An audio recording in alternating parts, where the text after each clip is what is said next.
अनुसरितो अमर झाला अंतरला संसारा नदी कती गर्भवास कधी दास विष्णूची विसंबेना माता बाळा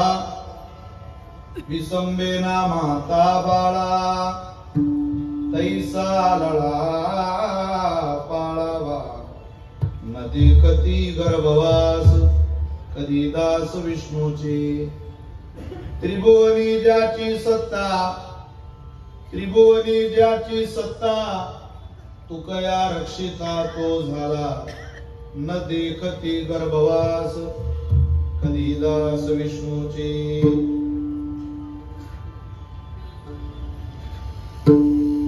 मुक्ताबाईन त्रिभुवन पाव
समाधिराज वैराग्यवन्तं सुविचारयुक्तं नमामि जोगं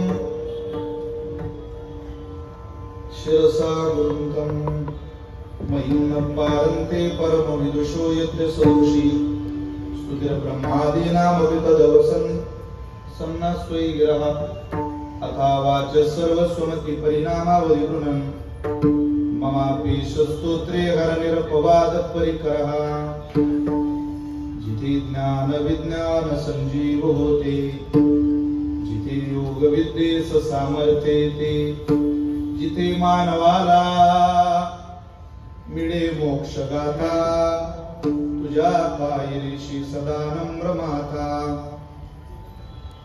अनुरेणू मध्ये कीर्तनाची ऑपरेटिंग नाही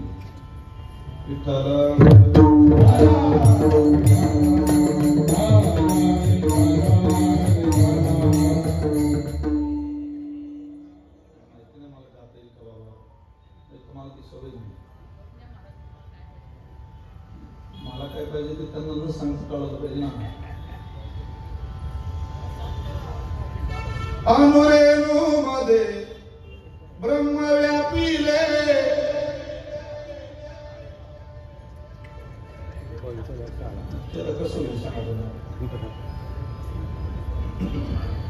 माईक छान आहे तो तिथल्या ऑपरेटिंगचं बघा शार्पच पाहिजे मला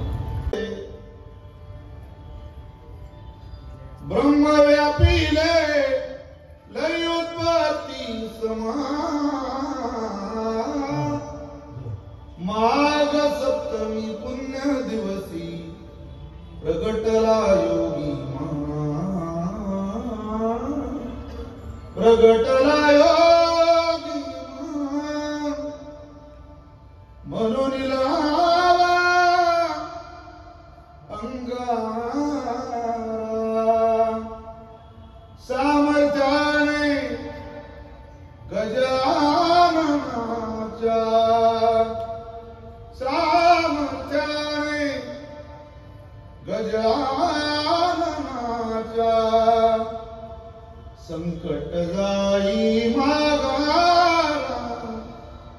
गण गण गणात बोते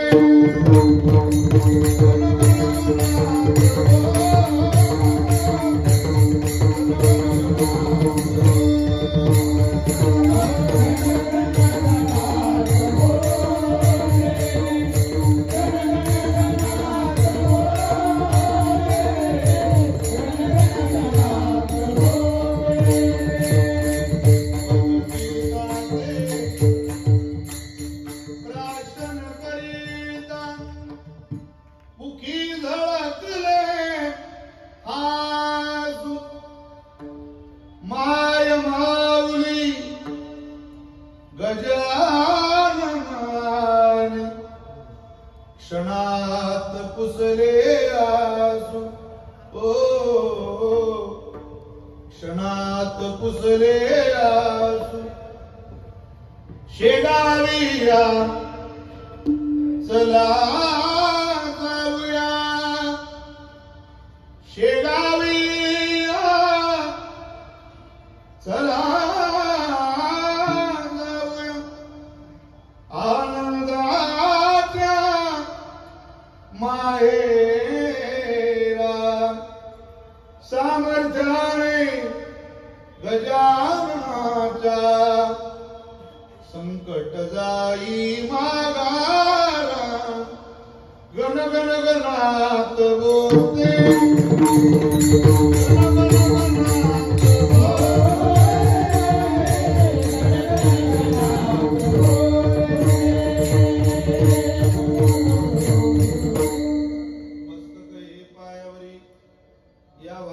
संतांच्या प्रतिवर्षी पंढरपुरा इति महाद्वारा हरी विठी विठ्ठल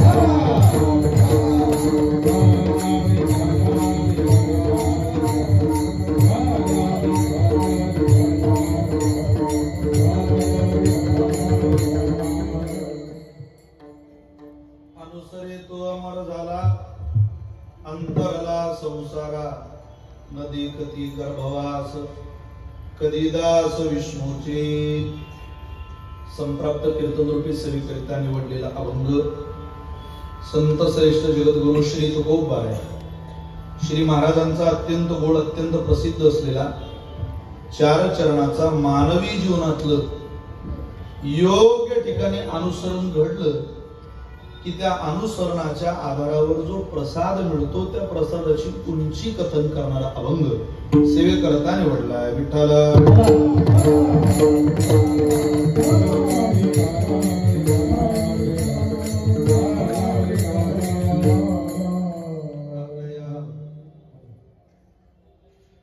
गांधी चौक कोळगाव बदलापूर परिसरामधला संपन्न होणारा भव्य दिव्य भक्ती महोत्सव या महोत्सवातली आजच्या दिवसाची कीर्तन सेवा माझ्याकडे आलेली थोडा आवाज द्या काल आपल्या कार्यक्रमाला सुरुवात झाली आणि आज दुसऱ्या दिवशीच माझ्याकडे काम आलेलं आहे उपस्थित संत सज्जन मायबाप वारकरी संप्रदायाच्या विश्वामध्ये ज्ञानोबांच्या तुकोबांच्या चरणावर नितांत ज्यांची श्रद्धा आहे असे सगळेच वारकरी बांधव उपस्थितांच्या सगळ्यांच्या चरणी अबालवृद्धांच्या माता भगिनींच्या वारकऱ्यांच्या टाळकऱ्यांच्या उपस्थित रामायणाचार्य भागवताचार्य कीर्तनकार प्रवचनकार गोड वादक गोड गायनाचार्य या सगळ्यांच्या चरणी मी साष्टांग दंडवत करतो प्रणिपात करतो तुम्हा सगळ्यांच्या साक्षीने या अभंगाचं मिळालेल्या वेळेमध्ये चिंतन करण्याचा प्रयत्न करतो आनंद 22 वर्ष उत्सवाला पूर्ण होत आहे यंदाचं 22वे वर्ष आपण मोठ्या आनंदात साजरं करत आहे या कार्यक्रमाला मोठा ज्यांचा अट्टहास असतो आणि या कार्यक्रमाच्या नियोजनामध्ये आयोजनामध्ये सिंहाचा वाटा ज्यांनी उचललेला आहे असे आदरणीय या मुरबाड विधानसभा मतदारसंघाचे विद्यमान आमदार गेली 25 वर्ष अर्थात 20 वर्ष सेवा करण्याचं सद्भाग्य त्यांना मिळालं 25 वर्ष सेवेचं चालू होत आहे. अत्यंत आनंद. 5-5 वेळा एखादा व्यक्ती विधानसभेत निवडून येऊ शकतो हे काही कालानंतर केवळ पुस्तकात वाचायला मिळणार आहे. सरपंच पदाच्या दुसऱ्या टर्मला फॉर्म भरला तरी माणसं चुलत भावाला फॉर्म भरायला होता. यंदा तुमचा मान आहे. विचित्र जग आहे.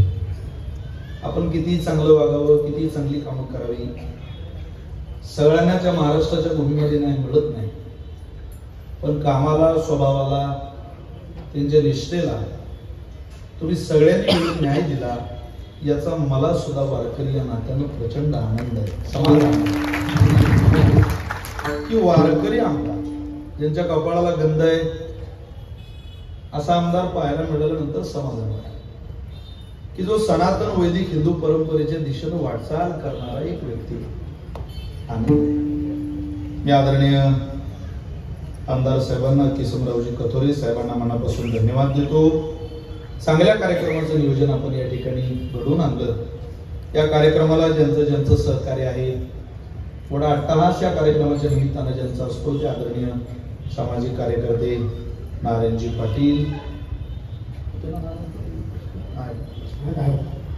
आदरणीय गणेशजी कथोरे, माझे सभापती, तालुक्याचे ग्रामीणचे अध्यक्ष आदरणीय राजेश पाटील आणि संपूर्ण वारकरी टीम सांभाळायची आणि कीर्तनकार प्रवचनकारांना निमंत्रित करून इथं सेवेला उपस्थित करायची जबाबदारी ज्यांच्यावरती आहे असे आदरणीय हरिभक्तपरायण मोहनजी महाराज शिंदे. हे उपस्थितांच्या सगळ्यांच्या चरणी प्रणाम करतो आणि संकल्पित वेळेत या अभंगाचा काहीसा भाव आपणासमोर मांडण्याचा प्रयत्न करतो. विठ्ठल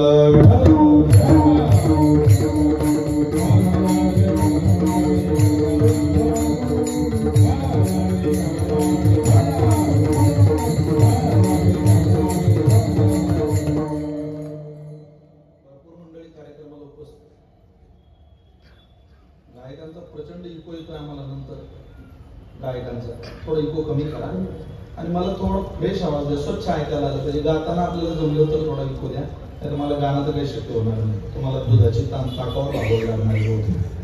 थोडा मॉनिटर मध्ये आवाज द्या. आमचे पाटबंधारे विभागातले आदरणीय माळी साहेब कार्यक्रमाला उपस्थित आहे. भरपूर मंडळी, सगळे प्रेमीगण, सगळ्यांच्या चरणी प्रणाम. आमचे ग्रामवासी मला इथं भेटले आल्या सुरवाडे साहेब, त्यांना सुद्धा धन्यवाद देतो. ती कार्यक्रमाला परिवारासमवेत उपस्थित आहे. जगद्गुरु तुकोबर यांचा 4 चरणाचा अभंग मी आपल्या समोर म्हटलेला आहे. नका माऊली व सेटिंग वर तुम्हाला त्रास होतो देवा. काय करणार? कीर्तन म्हटलं म्हणजे सिस्टीम आत्मा आहे. तर यातच वेळ घालायचं म्हटल्यावर चिंतन करायचं कधी बा. स्वच्छ ऐकायला येईल असं आवाज ना, रिपीट नको. बेस कमी करा वाटलं त्याचा, तुम्ही बेस वाढवला. आधी जसा होता तसा माहीत ठेवा, फक्त आवाज द्या त्याला आणि गाताना थोडा इको द्या. संपलं. इफेक्ट कमी करा, रिपीट नकोच. विठ्ठल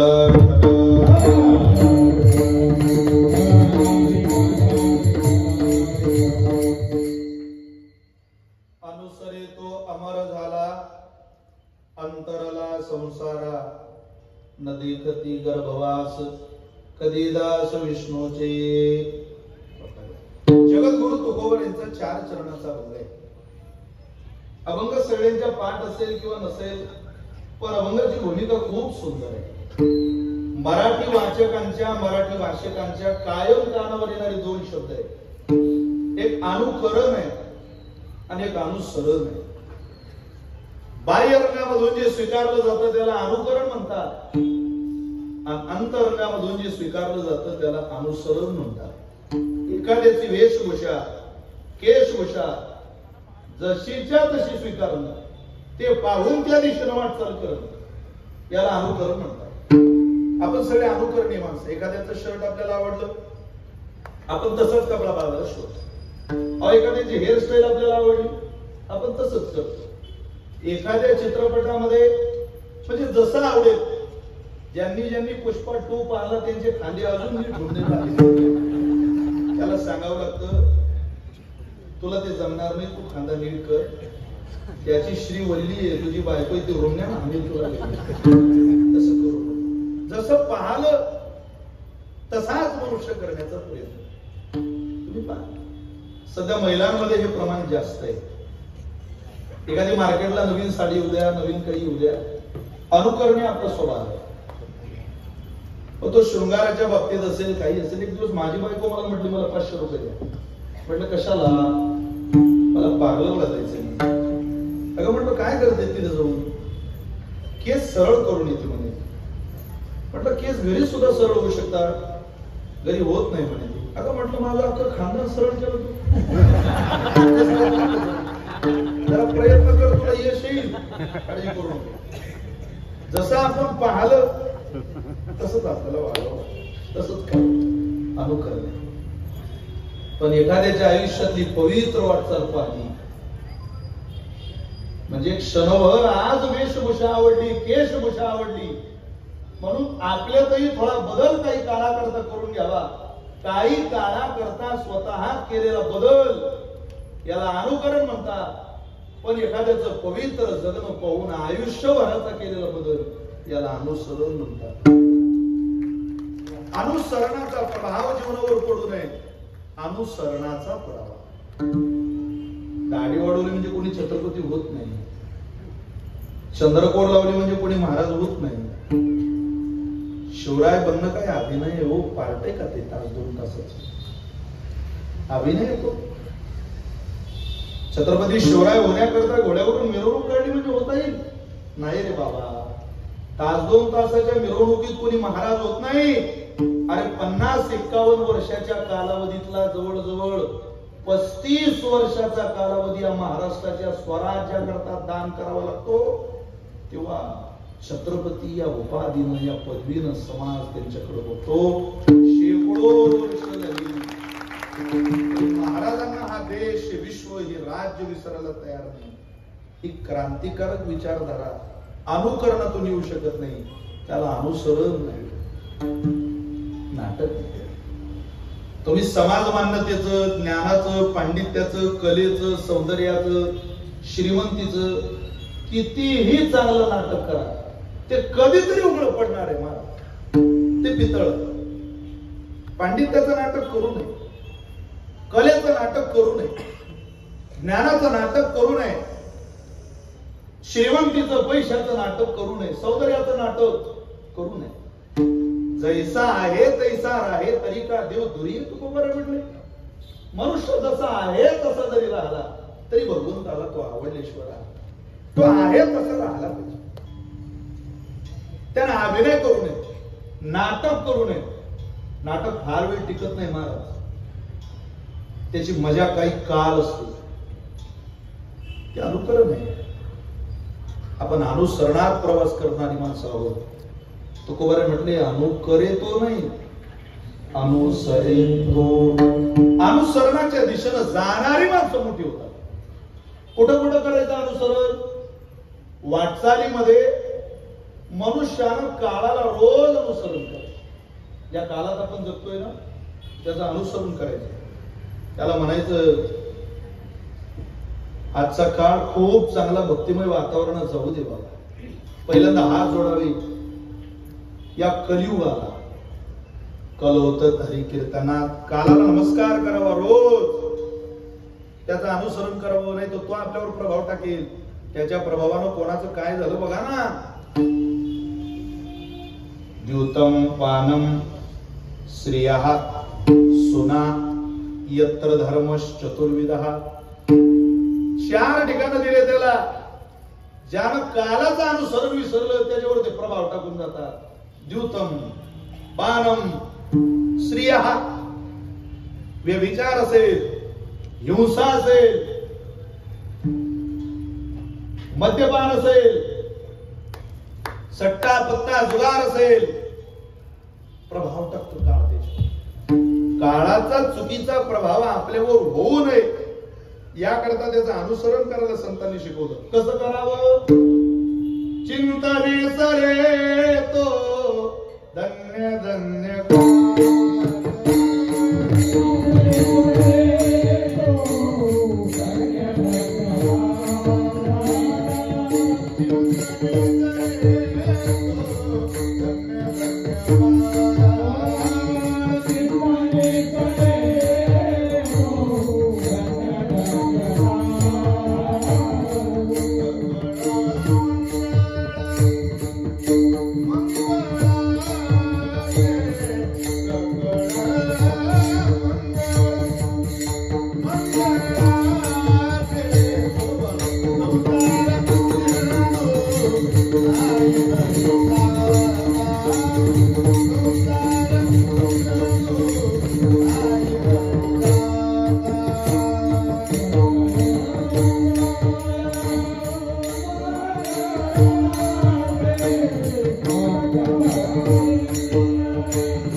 त्याचा आपल्यावर होऊ नये याकरता काळ सारावा चिंतनी एकांतवासी गंगा स्नानी देवाच्या पूजनी प्रदक्षिणा तुळशीच्या कालाचा चुकीचा प्रभाव आपल्यावर पडू नये याकरता सांभाळलेली जबाबदारी. पण पहिला नमस्कार त्याला असावा, कारण त्याचा प्रभाव आपल्यावर पडला की त्रास होईल. ज्या वातावरणात मनुष्य गेला तसंच काम करतो. मग जातीचे ते चढे प्रेम तुकोबाने बोलतात, पक्षी बोले राम राम. वारकऱ्याच्या दारातला पोपट सुद्धा राम राम राम राम राम राम म्हणतो. ग्रामीण भागातली अनेक माणसं कीर्तनाला बसलेली.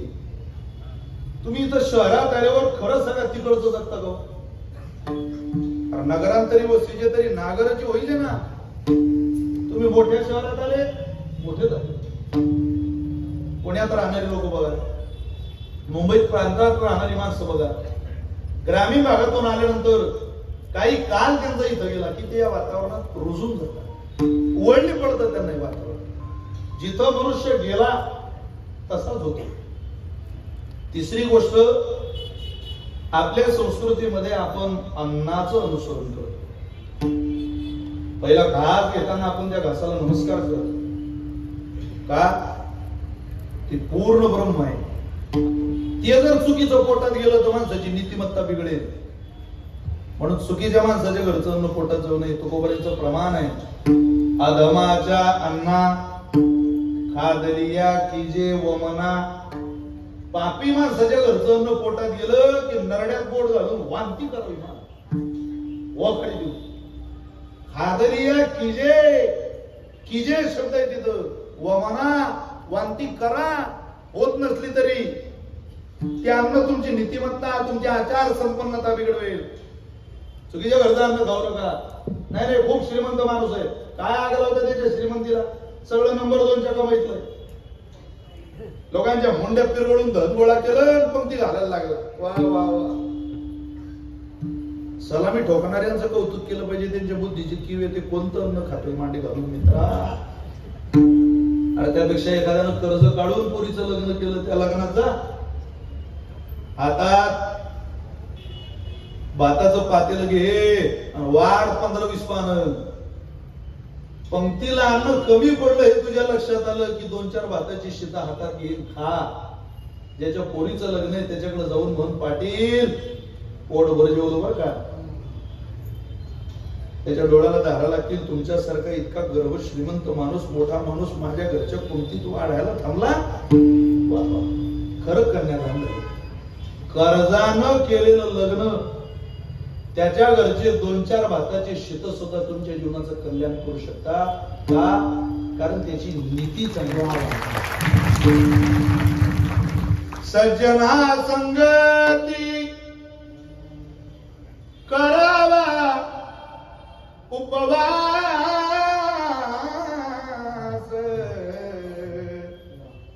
सज्जना संगती करावा उपवास, दुर्जनाचा गोळ घास खाऊ नये, दुर्जनाचा गोळ घास खाऊ नका. जमाने में बदल, दुसरकर महाराज महाराज, आजकल हो रहा है, जरा गौर से देखो तो सब पाप बढ़ रहा है. जमाने में बदल, काल बदलला. कहता था इतिहास यहाँ पर दूध की नदियां बहती थी, अरे हरे भरे इस देश की जनता खुशहाली में जीती थी, मगर आज खाने को मिलती न रोटी, दही दूध माखन की आशा भी झूठी. किती बदलला काळ. प्रामाणिकपणाने सांगा, जेवढं दही दूध तूप लोणी तुम्ही खाल्लं तुमच्या पोरांना तेवढं मिळत आहे का? कोण आजीच्या हातचं जेवायला मिळतंय? कोणा नातवाला मुंबई शहरातल्या सांगा. असतील ते नशिबाने बालक विचारी. ज्याला आजी आजोबांच्या हातचं खायला मिळत आहे, म्हातारपणातलं घरातलं सगळ्यात सुंदर नातं आहे आजोबाचं आणि नातवाचं. जगातलं सगळ्यात सुंदर नातं आहे. म्हातारपणातला नातू हा चांगला मित्र आहे. कुठे ती मैत्री घराघरात?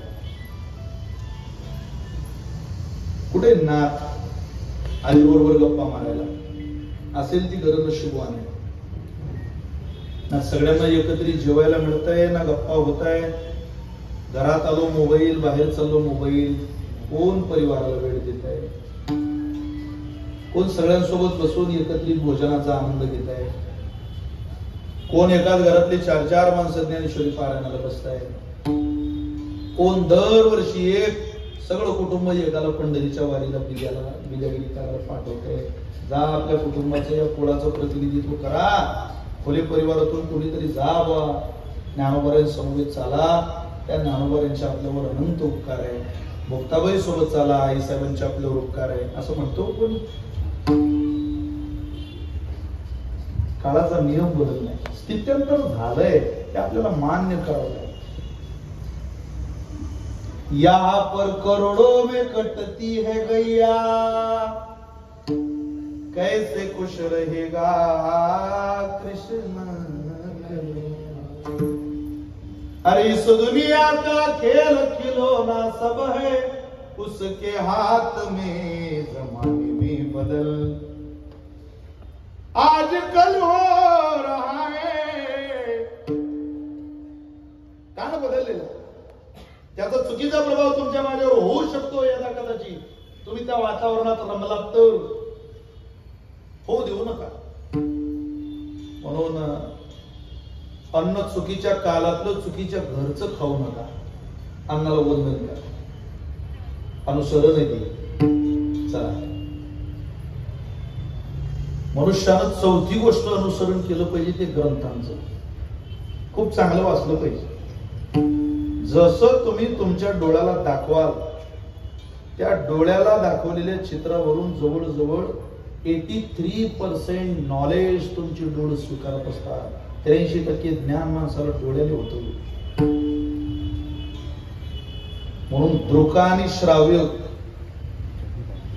ही साधनं खूप सांभाळली पाहिजे, ज्याला ऑडिओ व्हिज्युअल एड्स म्हणतात. डोळे आणि कान या दोन इंद्रियाच्या आयुष्यावर काळजीच घ्यावी लागते. मला याला ते नकोय जे याच्या उपयोगाचं नाही, आणि याला ते कधीच दाखवायचं नाही ज्यांना कधी देवाकडे जात नाही, ग्रंथाकडे जात नाही. केवळ वर्तमानपत्र वाचतात माणसं. आज पत्रकार दिवसाचं बरचसं चिंतन, बरंच दिवसभर वाचत. पेपर वाचायला माझी मनाने रोज वाचा. वर्तमानपत्र, वृत्तपत्र रोज वाचा. पण केवळ वृत्तपत्रच वाचावं? पहाड झाली की बलात्काराची, दरोड्याची, खुनाची बातमी वाचायला जन्माला आलो आपण. जीवनभर ह्याच बातम्या ऐकता का? कोणी कोणाची किती जमीन हडप केली, कोणी कुठं बांधकाम चालू केलं, कुठं 2 BHK, कुठं 1 BHK, हेच वाचता आयुष्यभर. दिवसाची सुरुवात ज्ञानेश्वरीने, गाथ्याने, अमृत अनुभवाने, रामायणाने, श्रीमद भागवत महापुराणाने, अरे महात्म्याच्या पवित्र शब्दाने जर दिवसाची सुरुवात होत नसेल, संत वाङ्मयाच्या विरोधातला दिवस असेल, परमात्म्याचं वंदन न करता, ज्ञानोबांची उपासना न करता, गीता माऊलीचे 2-4-5 श्लोक मुखात न येता जर दिवस उगवला, तो दिवस माणसाचा नसतो महाराज, तो दिवस प्रेताचा आहे. सजीवाचा दिवस, माणसाचा दिवस, ज्याला मान व हृदय मिळाला त्याचा दिवस असूच शकत नाही वाङ्मयाच्या विरोधात. कसं जीवन जगतात माणसं आश्चर्य. गातात ज्ञानेश्वरी न पाहता. कीर्तनाला बसलेल्या मंडळींना माझे हात जोडून प्रार्थना आहे, 50 ओव्या का होईना वाचा. 10 मिनिट लागतील, 15 मिनिट लागतील. जरा करून तर बघा. 5-50 अभंग तुकोबांचे गाथ्यातले वाचून बघा. मोबाईल मध्ये सुद्धा गाथा आला आता. मोबाईल मध्ये सुद्धा ज्ञानेश्वरी वाचून बघा. तुमच्या जीवनात ते शब्द मुलाग्र बदल करून जातील. संतांचे शब्द मनुष्याची वाणी पवित्र करत असतात. ज्या लोकांचं वाचन चांगलं आहे, त्यांचं बोलणं चांगलं आहे, ज्या लोकांचं श्रवण चांगलं आहे त्यांची वाणी चांगली आहे. वाणीला श्रवण आणि वाचन दोन्ही गोष्टी गरजेच्या. जसं वाचा. काही दिवसापूर्वी माझ्या त्या केशव स्वामींचं वाचन कर्माबद्दलचा सिद्धांत वाचण्यात आला, बघण्यात आला. अहो काय काय काही लेखकांनी आपल्या पुढे शिदोरी आणली, आपण उघडत नाही, हे दुर्दैव आहे. त्यांना कर्माचा सिद्धांत सांगायचा होता. गोष्ट किती छोटी सांगितली, अहो एवढीशी. काही नाही, एक व्यक्ती आंबऱ्यात गेला, आंबे जळवून खाली पडले, यानं आंबे पडलेले पाहिले, आंब्याजवळ गेला, ते पडलेले आंबे उचलले, आंबे खाल्ले. आंबे खाताना त्याला त्या आंबऱ्याच्या मालकाने पाहिलं, जाऊन पकडलं, खूप मारलं आणि तो रडायला लागला. उदाहरण इतकं सामान्य, पण सांगण्याची कला, लेखनीची कला बघा किती वैशिष्ट्यपूर्ण आहे. कर्माचा सिद्धांत पटवून दिला तुम्हाला, मला मारवाड भाषा वापरली.